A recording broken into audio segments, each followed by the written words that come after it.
If you're after a big luxurious saloon car, you're probably going to default to something German, like an Audi A8, a Mercedes S-Class or a BMW 7 Series.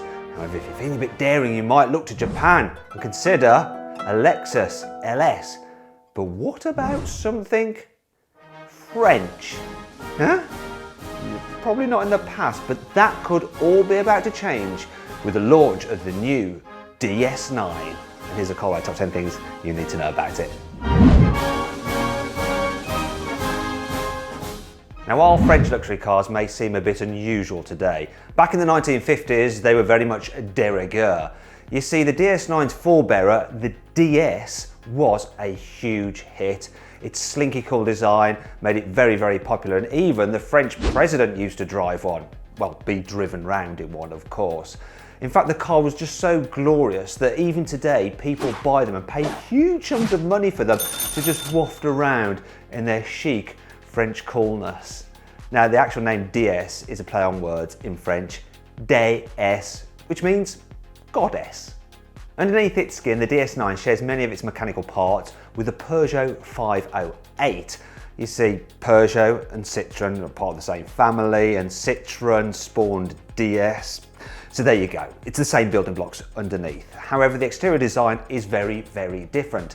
In some ways it looks sort of Germanic, but then there is some Gallic flair in there as well, such as the lights on the rear pillars, which mimic those of the original DS actually. But if I was to give you a car to drive around in for a year, no cost, anything like that, which would you choose? Would you choose the new DS9, Mercedes S-Class, BMW 7 Series, or an Audi A8? If you click on the pop-out button up there, you can vote. See, if it wasn't your own money, wouldn't you like something that stands out of the crowd a little bit? You'd expect a large luxury car to have a big, powerful engine. But the DS9 actually gets a 1.6 litre turbo petrol, which you'd normally expect to find in a hatchback. So it does have 225 horsepower, which is pretty decent. Also, you can get plug-in hybrid versions of the car as well, which supplement the engine with an electric motor. Now, the entry-level plug-in hybrid actually still has the same 225 horsepower, but obviously you benefit from improved economy. Then there's one with 250 horsepower, and then the range topper with 360 horsepower, which is more like it, isn't it? Now, all DS9s, regardless of which one you go for, have an 8-speed automatic gearbox and they're front-wheel drive, apart from the most powerful version, which is actually 4-wheel drive because it's got an 80 kilowatt motor powering the rear wheels. In fact, that setup is exactly the same as you get in the DS7 Crossback. Now, if you have one of the plug-in hybrid versions, you can drive them on electric power alone for up to 30 miles, and to charge them up takes about 90 minutes. As you'd expect with a luxury car, it's just as lovely being in the back as it is in the front. So you've got some nice soft leather seats, they recline of course, they're heated, they're ventilated, you've got a massage function, you can control the climate, so you've got your own perfect little ambient atmosphere that you can just relax in, and then there's also the ability to change the mood lighting, so you can have it just as you want it. And yes, it's very nice back here, we are super comfortable, no? Rubbish impression. In the front, the DS9 has a little bit more flair than that of the German equivalents, but it still uses lots of high quality materials. For instance, you can get Napa leather or Alcantara on the dash. How posh is that? Plus, you get some big digital dials as well for driving and a large central infotainment screen, though my experience of that system in the DS7 Crossback is a little bit Still, it does have Apple CarPlay and Android Auto, so you can just use those systems instead. Now, you can also mix and match different themes for inside the car. So DS has actually named these different themes based on Parisian districts. So there is Rivoli, Opéra, and Performance Line. I don't think that is a Parisian district. Either way, these different themes have different textures for the materials, different looks, and different colours, so you can pick one that suits your personality. The original Citroën DS was famous for its super soft hydro pneumatic suspension, which allowed it to just glide across really crappy French roads without you noticing how bad they were.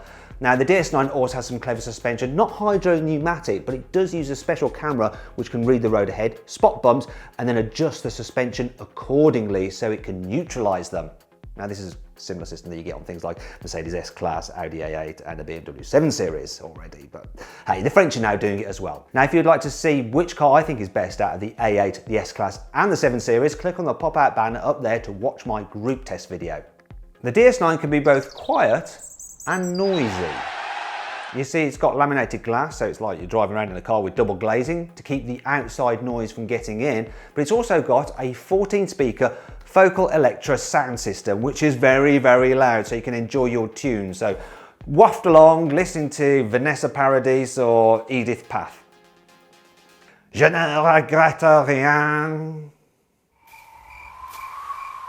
The new DS9 will go on sale next year, priced from around £35,000. Hang on a minute. Why am I comparing it to an S-Class? That's way cheaper than an S-Class. Doesn't make sense. Oh, I know.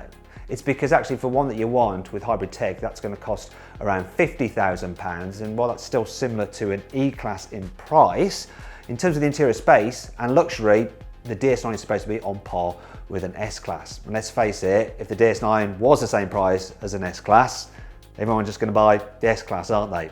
In fact, do you want to see how much an S-Class really costs when you take into account the discount you can get from a dealer? Click on the pop-out banner up there to go and check out the offers on an S-Class through CarWow.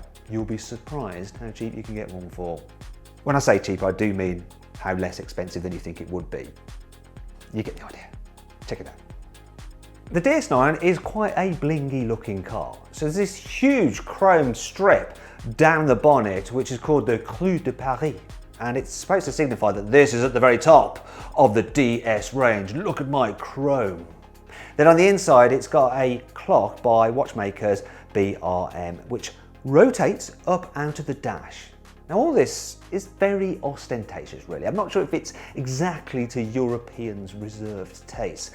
However, it's been designed to appeal more to the Chinese anyway, and they do tend to like a bit of bling. Also, the DS9 is actually going to be built in China. You can tell they're targeting the lucrative Chinese car market. The DS9 doesn't really do anything groundbreaking in terms of technology, but it's got all the kind of stuff you'd expect on such a luxury car. So there's adaptive cruise control, which will keep you a safe distance from the car in front and steer to keep you in lane. You also have hybrid technology, which can, at the press of a button, reserve your battery power. So it'll keep it at a certain level, so if you want to do the last part of your journey on electric power alone, you will have enough electricity to do that.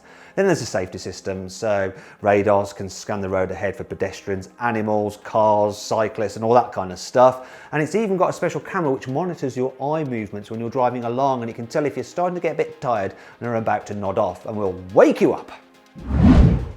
I hope you all enjoyed the video. If you did, please give it a like. Also, let me know what you think about the DS9 in the comments below.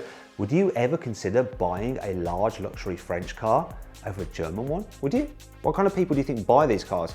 Let's discuss it. Are they doing the right thing, DS, launching this car, or would they be better off sticking to SUVs? Also, if you want to watch more videos, they're down there. Just click on the boxes. You can watch them. I've selected them especially for you guys. And if you want to see how much you can save on a new car, why don't you download the CarWow app there? Just download it. It's completely free.